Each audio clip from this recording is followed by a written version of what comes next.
Bonjour à toutes et à tous et bienvenue dans ce nouveau dialogue littéraire du mois d'avril. Je suis ravie de vous accueillir aujourd'hui à Passerelle, Centre d'art contemporain de Brest.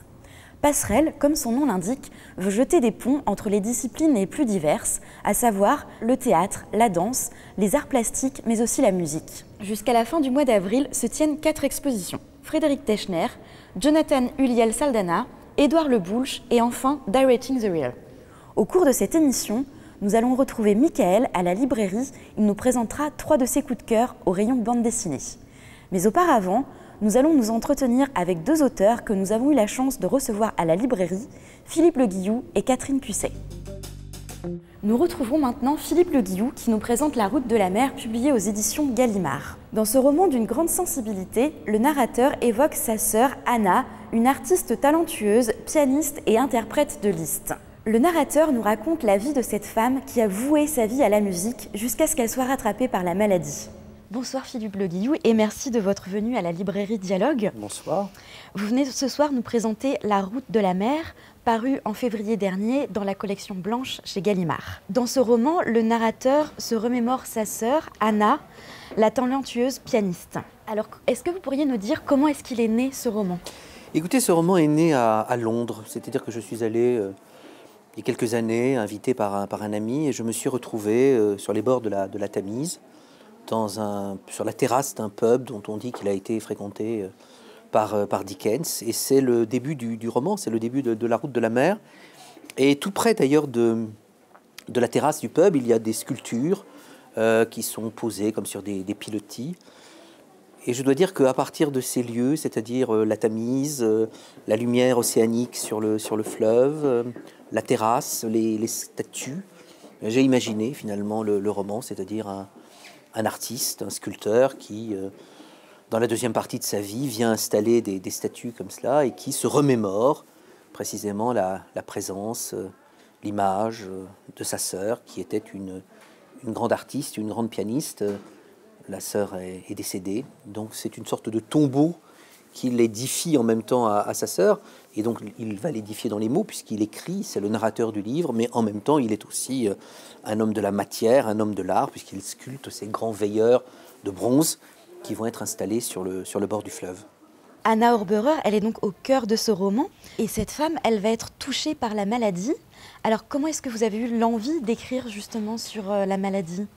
En même temps, si vous voulez, j'ai perdu il y a des années déjà une amie de cette terrible maladie, et j'ai fait un livre qui s'appelle Fleurs de tempête, et évidemment je crois qu'il y a des réminiscences à la fois de Fleurs de tempête, d'Hélène qui était une amie très chère. Donc j'écris en même temps évidemment la vie de cette artiste, de cet interprète totalement inventé, totalement imaginaire, mais derrière et dans ce personnage, je glisse évidemment des éléments et des souvenirs de la vie réelle. Je ne crois pas qu'on puisse écrire sur la maladie comme ça, de façon gratuite, impunément. Et c'est en même temps aussi encore peut-être moi-même, parce que j'ai vécu de près ces maladies, ce déclin et la disparition d'être aimé, d'être cher entre tous, que peut-être d'ailleurs le livre a des accents de vérité, a une authenticité, a une vérité plus grande, parce que voilà, c'est aussi en même temps, 10 ans après, une manière d'évoquer une femme aimée que j'ai perdue. Alors, à travers la vie d'Anna, on traverse un demi-siècle à peu près. En quoi était-il important pour vous de souligner les changements politiques d'une époque et de nous en raconter les présidents? Parce que je suis toujours attaché dans les livres, par exemple, c'est ce que j'avais un peu fait dans le Bateau Brume, qui mettait en scène des personnages qui étaient des jumeaux.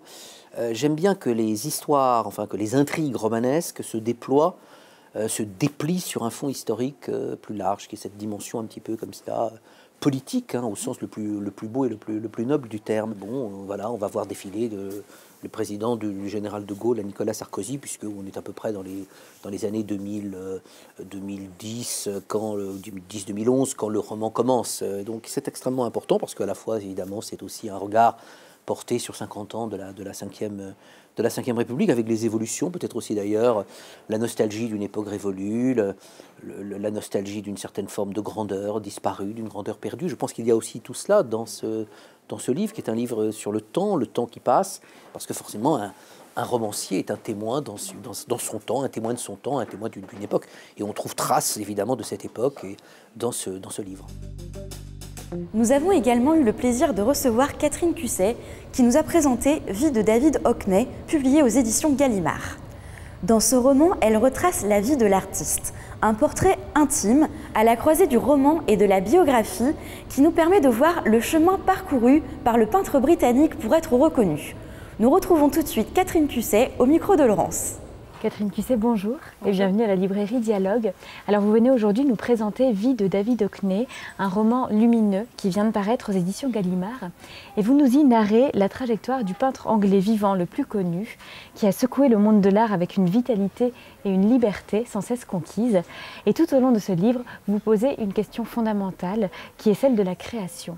Alors avant tout, qu'est-ce qui vous a mené sur les traces de David Hockney? En septembre 2016, alors que mon roman L'autre qu'on adorait venait de sortir, que je commençais la promotion, une éditrice de livres illustrés chez Gallimard m'a demandé si j'avais envie d'écrire un essai personnel sur l'œuvre de David Hockney qui aurait paru dans un livre illustré lors de la rétrospective qui a eu lieu à Beaubourg cet été, après avoir été à Londres et qui est maintenant à New York, la grande rétrospective de David Hockney. Et alors que j'avais commencé à lire surtout ses livres autobiographiques et la biographie, j'ai senti quelque chose de très fort, c'est-à-dire que j'ai commencé à vivre avec le personnage. Je voyageais beaucoup parce que j'étais en train de faire la promotion de L'autre qu'on adorait, et tout en voyageant, j'avais sans cesse David Hockney dans la tête, et c'était d'ailleurs très bien parce qu'il remplaçait Thomas, le personnage de L'autre qu'on adorait, qui était un personnage qui m'habitait complètement et que je n'arrivais pas à quitter. Enfin, il a été tout de suite très clair que ce que j'écrivais, c'était un roman et que je devais passer du côté des romans et pas rester avec le livre illustré. Alors, donc dans votre livre, on découvre la vie de David Hockney. Très jeune, il se passionne pour le dessin et il veut devenir artiste. Et il intègre la plus prestigieuse école d'art d'Angleterre alors qu'il a 20 ans. Et là, il découvre qu'on ne peut être artiste sans se poser une question fondamentale, à savoir celle de sa place dans l'histoire de l'art. Alors, comment est-ce qu'il y répondra à cette question? Bon, c'est moi qui ai imaginé qu'il se pose forcément cette question, mais il y a cette phrase, en tout cas, que j'ai retrouvée dans son autobiographie, qui est ce moment où il entend un étudiant dans ce Royal College of Art, qui est une des meilleures écoles d'art d'Angleterre, qui tout à coup dit « Enfin, on ne peut pas peindre comme Monet après Pollock », avec une certitude comme ça, absolument radicale. Et c'est vrai que le jeune David Hockney, il peignait un peu comme Monet. Il peignait des paysages, des rues de sa ville, des portraits. Il ne s'était jamais posé la question. Il était un dessinateur très doué. Et tout à coup, il se dit « Ah, mais pourquoi est-ce qu'on ne peut pas? Ça veut dire qu'on ne peut pas. » Pour appartenir à son temps, il a commencé par peindre uniquement de l'abstraction. Et en fait, au bout d'un an, il est extrêmement déprimé et il a perdu son goût à peindre. Et il avait un ami à qui il se confiait, qui était un artiste un peu plus âgé. Cet ami, un jour, lui a dit « Tu sais, tu n'as pas besoin de te poser la question de ce que tu dois faire pour être contemporain. Par contre, tu devrais uniquement peindre ce qui compte pour toi. Peins ce qui compte pour toi. » Vous évoquez cette vision de l'artiste ou cette vision de l'écrivain. Qu'en est-il de la place du monde extérieur? Est-ce qu'on peut vraiment faire abstraction du monde extérieur? Ça, c'est une très, très bonne question. Il y a d'un côté le public, la reconnaissance du public. Vous pouvez avoir un grand succès populaire, par exemple. Mais que se passe-t-il si vous n'êtes pas reconnu, pas apprécié par ceux qui sont les grands critiques du moment? Ceux qui, a priori, décident de ce qui est la littérature ou l'art.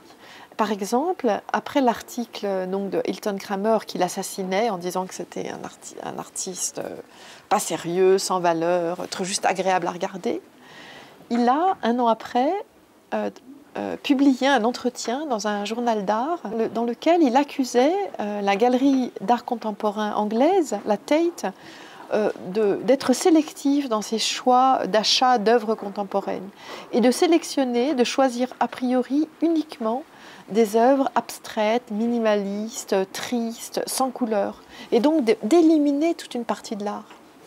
Et David Hockney disait, on ne sait pas ce que les siècles vont garder des œuvres d'aujourd'hui, mais de quel droit est-ce qu'un directeur de musée va choisir? De quel droit il élimine? De quel droit il disque l'art aujourd'hui? Et donc cette façon qu'a Hockney de se battre pour la reconnaissance, je trouve qu'il y a là quelque chose de très fort. Et ce qui prouve aussi qu'il n'est pas indifférent, parce qu'il la veut, cette reconnaissance. Nous voici à la librairie en compagnie de Mickaël qui va nous présenter 3 de ses coups de cœur au rayon bande dessinée. Bonjour Mickaël. Bonjour Élise. Alors je crois que tu vas commencer par nous présenter Le goût d'Emma. Exactement. Il s'agit d'un manga écrit par Takahashi et Pavlovitch aux éditions des Arènes. Alors ça relate la vie d'Emmanuelle Maisonneuve. Elle a un goût surdéveloppé, acquis lors de nombreux repas familiaux. Et un rêve, celui d'intégrer un jour la prestigieuse équipe du guide Michelin. Alors grâce à son talent et sa ténacité, elle va réussir à faire partie de cette équipe. Et en suivant son parcours, on va découvrir les coulisses de ce métier, de ce guide. Merci pour ce conseil et je crois que tu vas continuer avec un univers féminin et avec une héroïne qui répond au nom de Serena. Tout à fait. Alors, c'est pas tout à fait un univers féminin, ça se passe dans les années 30 aux États-Unis, qui plongeaient dans une grave crise économique, financière, comme partout dans le monde d'ailleurs.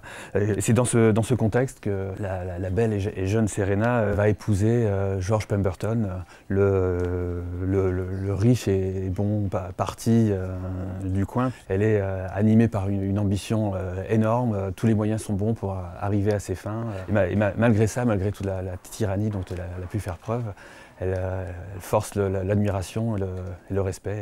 C'est un vrai bon thriller social, donc je vous invite vraiment à le découvrir. Merci beaucoup. Et enfin, pour terminer, tu vas nous présenter 2 ans de vacances. Exactement. Là, c'est plus pour les jeunes. C'est l'adaptation d'un roman de Jules Verne. Alors, on est en 1860, en plein océan Pacifique, dans une petite goélette, le Sluggy, qui est battu par les flots, la tempête. Et à son bord, une douzaine d'adolescents qui tentent tant bien que mal de maintenir l'embarcation à flot. Alors, par chance, ils vont échouer sur une île déserte. Alors, pour eux, l'aventure commence à ce moment-là. Il faut s'organiser, se répartir les tâches, élire un responsable. Et l'exploration de l'île va leur réserver de nombreuses surprises. Le dessin est relativement classique, mais réussit quand même à nous immerger au sein de l'île et de nos jeunes aventuriers. Et on a envie de poursuivre l'aventure à leur côté. Merci beaucoup, Mickaël, pour ces chouettes conseils de lecture. Merci, Élise. Merci à tous de nous avoir suivis tout au long de cette émission. Je vous souhaite un très beau mois d'avril et vous souhaite de très belles lectures.